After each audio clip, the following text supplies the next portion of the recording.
Assalamualaikum warahmatullahi wabarakatuh. Selamat pagi anak-anak. Bagaimana kabar kalian hari ini? Semoga kabar kalian selalu baik ya. Sebelum pelajaran ini kita mulai, alangkah baiknya kita berdoa menurut kepercayaan masing-masing. Berdoa dimulai. Berdoa selesai. Nah, sebelumnya kalian sudah tahu atau belum apa yang dimaksud dari sosiologi? Ya, jadi sosiologi itu adalah ilmu yang mempelajari tentang masyarakat. Nah, untuk materi kita hari ini yaitu adalah individu, kelompok, dan hubungan sosial. Yang pertama ada interaksi sosial. Pengertian dari interaksi sosial adalah hubungan timbal balik berupa aksi saling mempengaruhi antara individu dengan individu, individu dengan kelompok, dan kelompok dengan kelompok. Mereka memiliki tujuan yang sama. Kedua, ada ciri-ciri interaksi sosial. Di dalam ciri-ciri interaksi sosial terdiri dari 1. Pelakunya lebih dari 1. Karena interaksi membutuhkan aksi dan reaksi. Yang kedua, komunikasi antar pelaku. Biasanya komunikasi antar pelaku dilakukan menggunakan simbol-simbol tertentu. Contohnya, simbol yang paling umum digunakan untuk berkomunikasi yaitu adalah bahasa. Yang ketiga, maksud dan tujuannya jelas.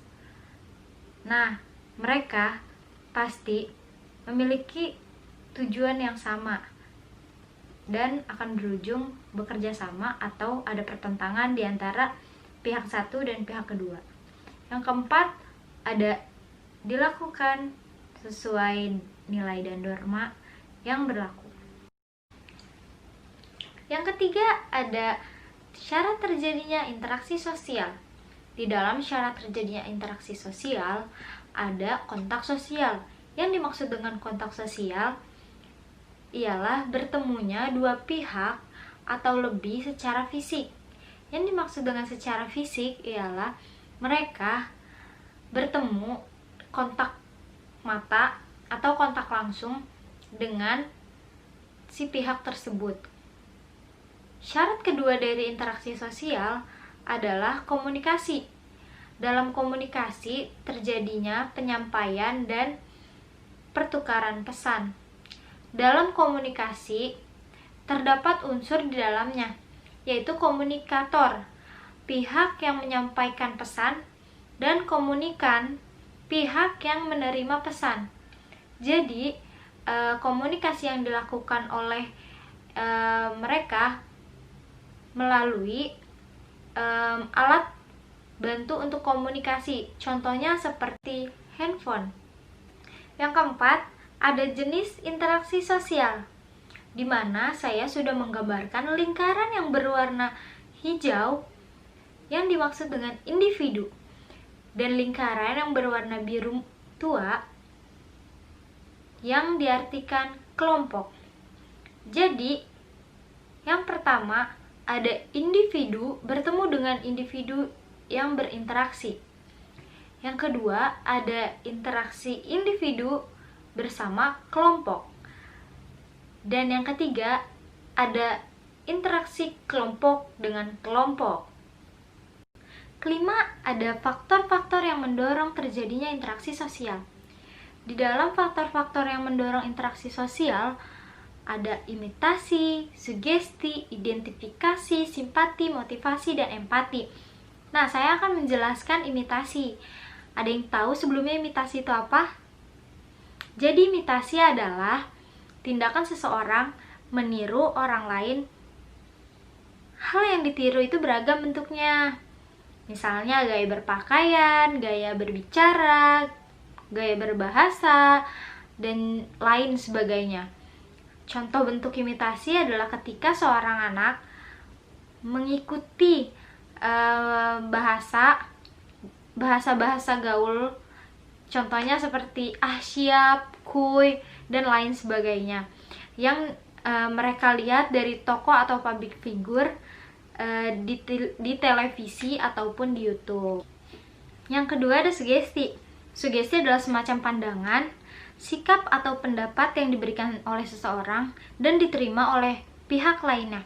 Contoh dari sugesti adalah ketika seseorang membeli produk kecantikan setelah terpengaruh oleh pandangan iklan televisi yang mengatakan jika mereka membeli produk tersebut, wajah konsumen akan lebih bening dan akan lebih cerah. Nah, selanjutnya ada identifikasi. Sebelumnya kalian ada yang tahu identifikasi itu apa?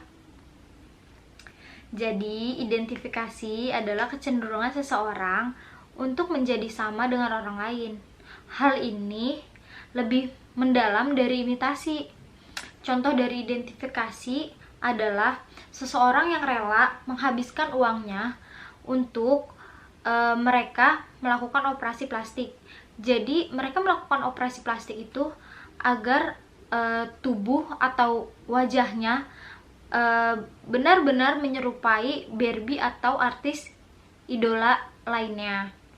Jadi mereka itu benar-benar ingin memiliki wajah dan tubuh yang sama persis dengan idola mereka. Nah, yang keempat ada simpati. Sebelumnya ada yang tahu simpati itu apa? Nah, jadi simpati adalah keadaan di mana orang merasa tertarik dengan pihak lainnya. Orang yang memiliki simpati akan lebih mudah merasakan perasaan yang sedang dialami oleh pihak lain. Contohnya, ketika bencana alam terjadi, seseorang turut merasakan kesedihan dari para korban bencana, sekalipun orang tersebut tidak mengalami bencana secara langsung. Selanjutnya ada motivasi. Motivasi adalah dorongan, rangsangan, pengaruh, atau stimulus yang diberikan seorang individu kepada individu lainnya. Sedemikian rupa mereka memotivasi sehingga orang yang diberi motivasi tersebut menuruti atau melaksanakan apa yang dimotivasi secara kritis, rasional, dan penuh tanggung jawab. Contohnya seperti murid dipuji oleh gurunya karena memenangkan lomba. Nah, pujian itu memotivasi siswa lainnya untuk belajar lebih giat. Selanjutnya ada empati. Ketika berempati, seseorang cenderung menyertakan suatu tindakan langsung yang menunjukkan rasa empatinya. Contohnya dalam kasus bencana, orang yang tidak terkena bencana tadi akan bersedia menjadi relawan di lokasi bencana untuk menunjukkan rasa empatinya. Yang keenam, ada bentuk-bentuk interaksi sosial. Di dalam bentuk-bentuk interaksi sosial ada dua, yaitu asosiatif dan disosiatif. Di dalam asosiatif terdiri dari kerjasama, akomodasi, asimilasi, dan juga akulturasi. Sedangkan di dalam disosiatif terdiri dari persaingan, kontravensi, permusuhan, dan juga konflik sosial. Sekian materi yang saya sampaikan. Sebelumnya, mohon maaf kurang dan lebih dari materi tersebut. Semoga materi yang saya sampaikan berguna bagi kalian semua. Makasih sudah menonton video ini. Wassalamualaikum warahmatullahi wabarakatuh.